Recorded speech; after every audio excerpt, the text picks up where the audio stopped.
السلام عليكم ورحمة الله وبركاته صاحب يلا ملول بوجوكتان وحين الله يعويسون نفسن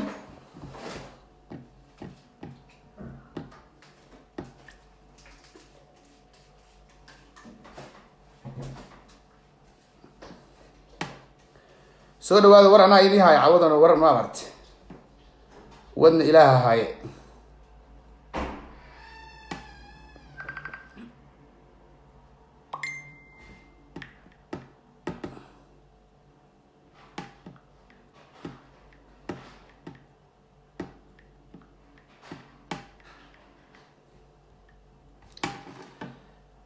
وأتكلم مع سنتين داوشدينا مركو ورئيسه سلام قير اللي أيان يدكو سلام يا مل والبدول ذيك الجبتان الصومالية وعن فيليا إن مقال كان أما فيديو كان ستوس قدا وانا إنسان وكدويا هي مقال ذي هراء وعن فيليا قف والبق كحن وصديق جيريدا ولكن عبد الرحمن يريسو إن مسؤولية كسارن تهاي داوشدي سيشير جرين تيد إنتبه يريسو horto waan jeclaa inuu noolaado laakiin ilaaha iga jeclaada inuu geeriyoodo waana wadada kaliya xaq ah geerida oo inagaba dhamaanteen ina sugayso saacad walba daqiiqad walba habeen walba iyo maalin walba qofna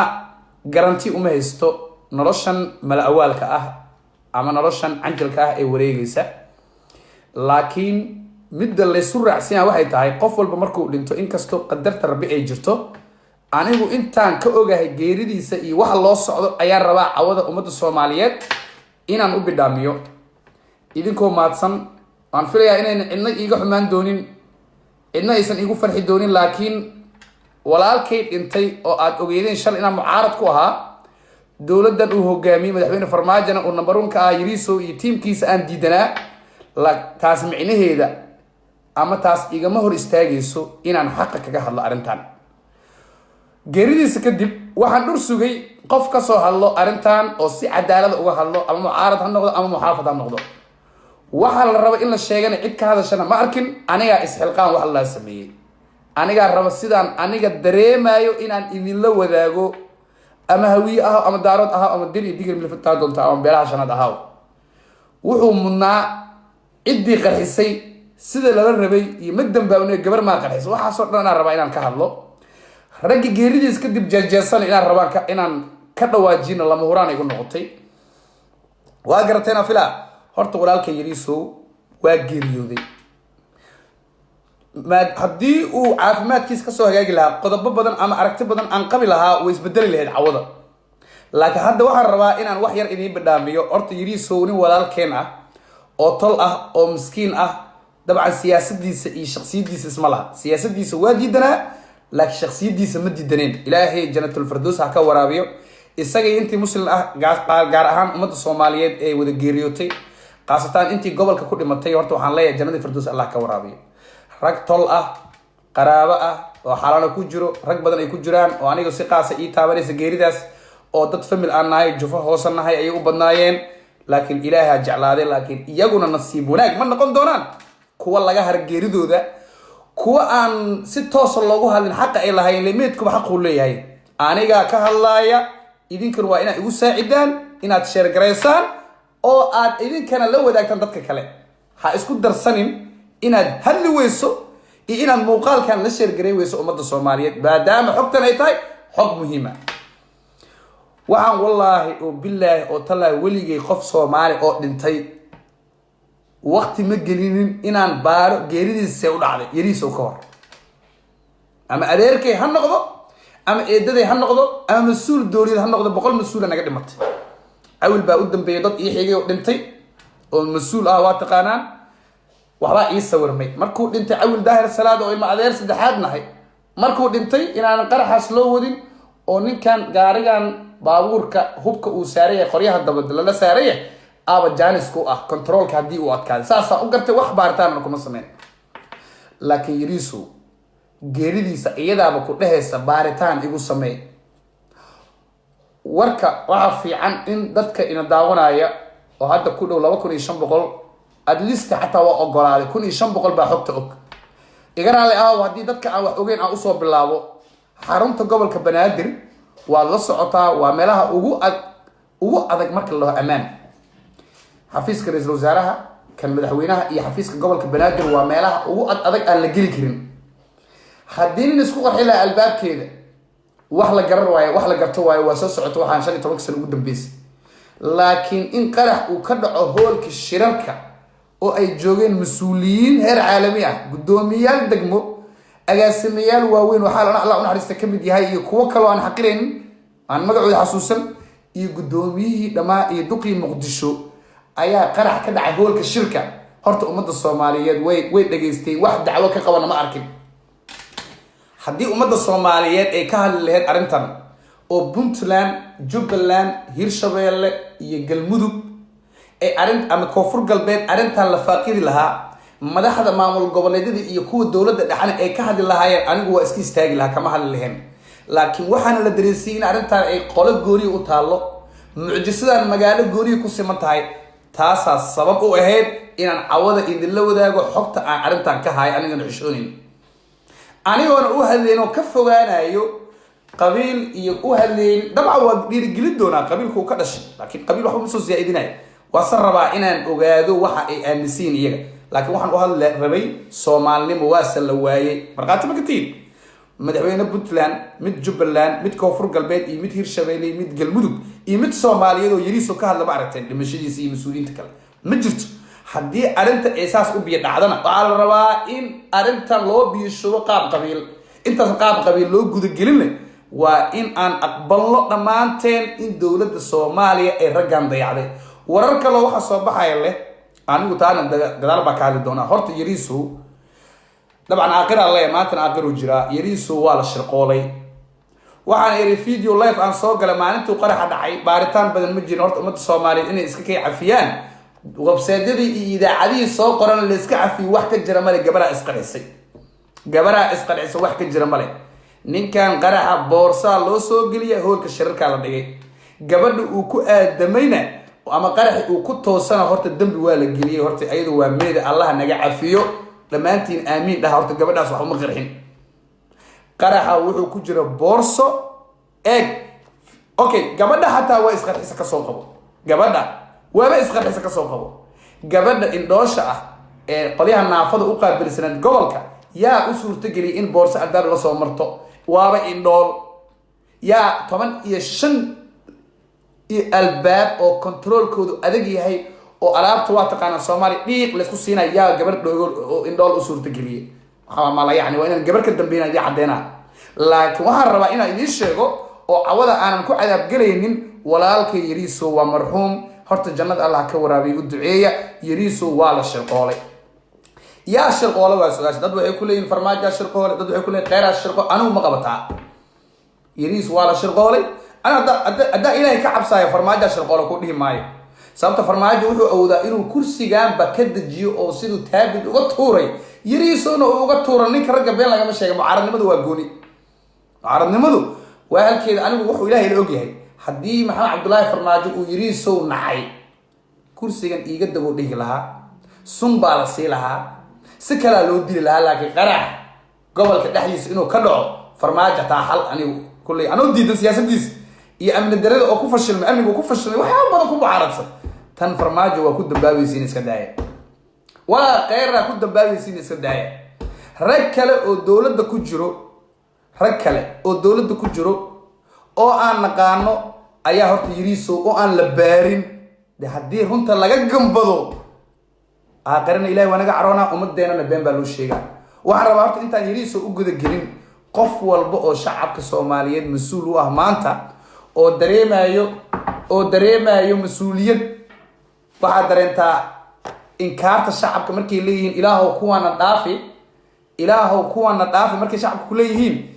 mas'uul qaran oo iga dhageyso shacab kaliya lama hadlooye ilaahow kuwana dhaafi shacabka maalin walba markay ku leeyihiin oo gabar Soomaaliyeed ay qarax ku dhimato oo wiil Soomaaliyeed qarax ku dhinto oo aba Soomaaliyeed gacanta ka go'o oo wiil Soomaaliyeed lugta ka go'o oo xubnihiisa taran ka waayay oo qaar waayaan waalidku way habaartamaan waxay dhahaan ilaahow kuwana mooti habaarka shacabkana horto meel cidla kuma dhaco madaxda Soomaaliya mid dhammaan si haw dhintay been baad u sheegtaan waad inkirtaan xuquuqdooda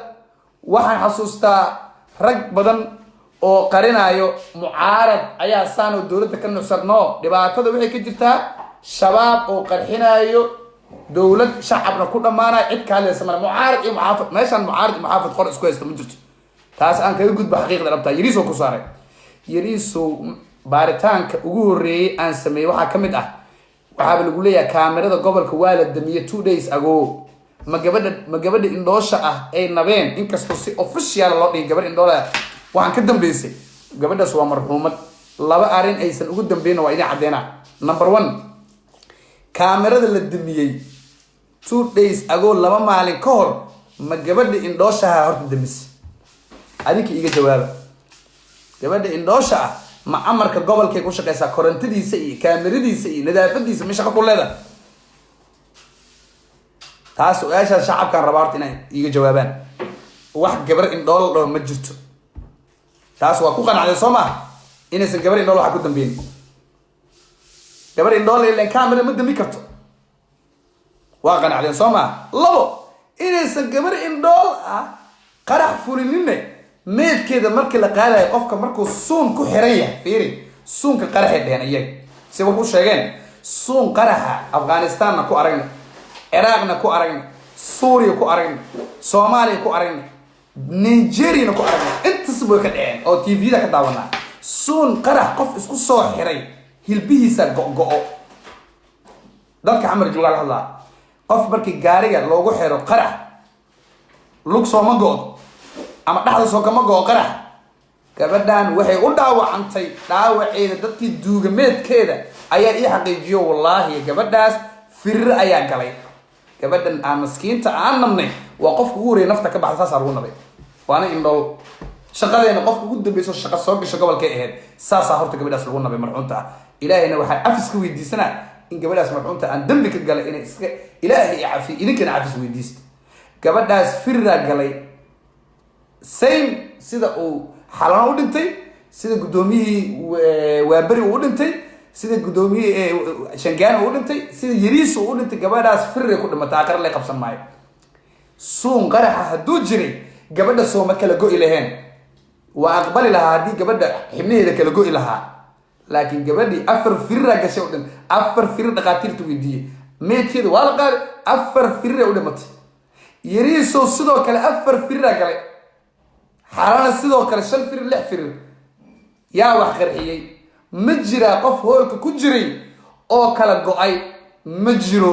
boorso qarax la soo geliyo waay qaabka ee boorso inay tahay waxa ku cadeynay kaameradana waa la sii damiyay wax okay arba waxa ugu xun ee hadda laga xishoonayo dadka horta meeshaas ku dhinta hal beel ay ahaayeen dadka ugu badan hal beel ay ahaayeen gudoomiye ku-xigeenka gobolka Banaadir ee dhanka amniga Tuula oo looga hadlayo kulan amniga ku saabsan walaalkay Tuula ma joogin iga qor Soomaaliyeed maxaa loo gambanaa maxaa been loo sheegay yaa ka baqaysan ii sheegay yaa ka cabsanaysa anigu filana deganaa ilaahay uun baa ka baqaya wixii aqli ii sheegayo xogna aan ku helo dad xamar jooga leh booso sana wax u jiraan walaalkay ma sheegi karno adima noo sheegi kartaa of course yes I can't tell them waa u sheega dadka aniga walaalkay Tuula oo nin Soomaaliyeed oo nin hiraab oo nin habar gidra oo aan jeclahay amnigu qaabilsanaa kulanka nadaafad loogama hadleen sida sigaarka dangerous uu yahay lagama hadleen sida caafimaadkan loogama hadleen kulankii amniga looga hadlayay agaasimayaal shaqada nadaafada way wada joogeen eeg ninkii amnigana wuu maqnaa intaas qofka ama safar uu jiri karaa ama uu xanuunsan karaa xataa intaas waa ku cafiyay Tuula waxa kale ku cafin waa walaashiis bal dadka tolka la ah ama gobolka u shaqeeyo ogaa waxaan ka hadlayaa afar bari baraanay Tuula walaashiis shaqadan ma soo gelin maalintaas maalinta ka horeysana way shaqeynaysay walaashiis la dhalta gobolka ka shaqeysa Tuula qofka arkiisa weyd beelowna igu wax haday walaashiis ka shaqeynayso ma joogto dadka gobolka inta wacdaan walaashiis gobolka ma ka shaqeysaa yes maalinka qarax dhacay ma joogto maya hadii lagu dhihi waayo aniga leefkayga damana ha daawan warkayga damana ha dhageysan walaalkay Tuula dambi baan ku heesanaa umada Soomaaliyeed nin xun ma aha nin wanaagsan ma aha waxba ma ku eedaa shakhsiyadiisa laakiin beesha uu ka dhashay yariisow tuhun bay qabtaa anaana u hadlooyo warka soo bacad warkaas macad yahay war aabale ma yahay war xalaala ma yahay war nadiif ma yahay intaas migu raxsantiin walaalkay tuula saddex su'aalood waa inuu ummadda Soomaaliyeed uga jawaabaa kulankii amniga looga hadlayay yariisow iyo dadkii kale ay ku dhinteen isaga mas'uuliyadda amniga ee saarneed duqan oo duq magaalo waay walaalkay tuula ma joogin walaashiisna ma joogin amnigana wuu ka maqnaa kaalintiisa wuu gudan waaye maxaa ku soo baxay haddaad xisaab xataa number galaaska kuwaad soo barataade taas question maagaa saaran calaamad su-aalaa saaran waa fahamtay soo maha halkan ii dhig tuula weligay intaan noolahay tuula inta arrintan laga caddaynayo ama guddi loo saarayo tuulax baara horta taas waa okay waxaa soo haray nin mahad alal dhaho oo nin mursado qeyra ku reer ah oo uu qeyra keensaday oo ku xigeen u ah oo xuseen dhagaweyna bedel ma taqaanaan ninkaasna hal arin ayaan maanta ku haystaa anigu u hadlaya yariisow tolkiisa been ma warkayga wuu cadiya hawi waan nahay wixii la iska tataabsanse wixii la iska farfarteeyna qabiil kale noqonay beel iyo wax uun xeerar leena soo ma walaalkay mahad allo hadda dhow la magacaabo aad taqaanaan anigu ma dhahay muxuu kulanku u imaa waaye waa dhanka arrimaha bulshada waaye amni ma qaabilsana laakiin laba su'aal rabaa in beesha mursada ay arrintan dib ugu laabtaan horto haddaan nahay mudulood waxaana markii khayara uu dhintay dadkii tacsiil intaasoo geela keena waay abtiyaan u ahayn nin la janoawiyana wuu ahaa wuuna naga tegay mudulood sidii rabeen ama sidii laga filayay waa uga qayb qaateen anigu mursada waa qabiil ma dhahayo mursadaasaan sameeyey ma dhahayo mursada dad qadeeyo tabliiq wadaad baastar cid walba leeyahay sida qabiilada kala de laakiin nin la yidhaha mahad alle intuu kafee soo fariisto uu dhaho waana carab gajo mugta waa kaftan taas gudoomiye tawxiidaanta labada sano faahata anaa naqaay gudoomiyaha iyo duqmaga laba sano toobtacata anaa ah farmaajaha saas i yiri khayraa saas i yiri horto walaalkiisoo mayd ah oo dhintay inuu dhaho kursiga anaa sii haynaayo horta taas qaladay ahayd dhaawac uu ahaa ya yariisow qadaroo jiifa dooxa dhaawac uu ahaa kursiga anaa sii haa laba sano yariisow madaxa kooma kaga jiro mahad alla waa ku ceegoobay mase gartay inuu raaligelin abgaarsiiyey mudulood midne munusada inay horta raaligelin bixiyaan rabaa inuu naagaa ku shukaansado laba sano anaa gudoomiyihii gobolkay doqda madax anaa sii ahaayo mahad alle inuu yiri cadeynaan u hayaa oo naagaha shishadaha maaragtay iyo gabdhihii maaragtay kafayada fadhiyo ku shukaansado cadeenna waa u hayaa hadduu inkirana codda waa keenaa ani soo dad akhyaara 5,000 oo qof soo lama hadlayo cadeen waa keenaa hadduu walaalkay raaligelin bixi waay ma bixi waay beesha mursada raaligelin laga rabo taas waa baab waay haddii uu raaligelin bixi waayna warka qeyre iyo farmaajo oo ah tuunka ani ma qaba kaa ee way dileen yariisow ayaa soo baxaya haddii gudoomiye ninka laga dhigo taasoo ku Soomaaliya iyo dadka yariisow inta Soomaali iyo yariisow geeridiis ka damqanaysa ayaan si qaas ula hadlaya haddii gudoomiye eeg waxyaabaha aan ka hadlay cawada yaab kale waxa kamid ah haddii gudoomiyaha gobolka banaadir ah duq magaalada Muqdisho lagu daayo mahad alle ninka la yiraahdo Ibrahim mahad alle wuxuu yiraahdaa ma aqaan anigu mahad alle u garanaa neestiise la daayo mahad alle sii ahaado warka yariisow oo ah in qeyra iyo farmaajo ay shirqooleen waa ay caddahay aniga sababta wax kale ma haddii anima hubay taa inay shirqooleen laakiin taasaan ku kala ogaan doonaa haddaan ummadda Soomaali nin walaalkiisa dhaawac oo tolkiisa ah oo xididkiisa ah oo in adeerkiisa oo isbitaal dooxaya dhahay gudoomiyaha gobolka banaadir anaa labada sano soo socota ah taasi godob weyn oo mudulood laga galo oo mahad alla ka galo qabiilka ma gelin nacaskaas hadduu garan waayo godobtaas uu gabdhaha ugu sheekeeyey beesha sharafta leh nala dhalatay mursadaa naga jaahil bixinaysa abgaalow saas ku oraa lahaada ani mar dambe ay soo wicina soo war dadka hortooda ma sheegin abgaalow haddii godobtaas gabdhaha lagu shukaansaday uu u gafayo walaalihiin mursada waxbaa u gafinaa tol midigteenna ah oo nala dhashay oo aan jecelnaha waaye iyagaa naga xaal marinaya xaal waaye kelmadaas gudoomiyaha gobolka banaadir ku soo haray waxaa cajiiba horta abgaal laba arin ay ku ceebeysiin aniga abgaal kaliya uma dooda ceebtoodan waa sheega nin abgaala kalmadana iga qora nin abgaala soo ma dhahay abgaalku waa la fuween way jecel yihiin waa mitidin baba waxa ogeyn oo ku bilaabina dhaawac oo noqdo ilaahay qeyr ha siiyo ilaahay ha sharfo qadiijo maxamed diiri ayaa ilaahay geeridiis doox ka daba socotay hal nin oo mas'uul oo abgaal oo geeridii dhaawaciisa raac ma aragtay wala xilibaan wala saaxiibadii ha ahaadaan xildhibaanaas ولا وزير وحا وجه ولا يعمله وحا وجه كلايا يوناك يسمع دمي ولا تنمد ما بجرتو يريسو أو نو ولا الكا أو قاوعة أياد فيري حلبانا تا يريسو كم تشاكرسيا سفر كيس خديجة محمد ريحته والراعي خديجة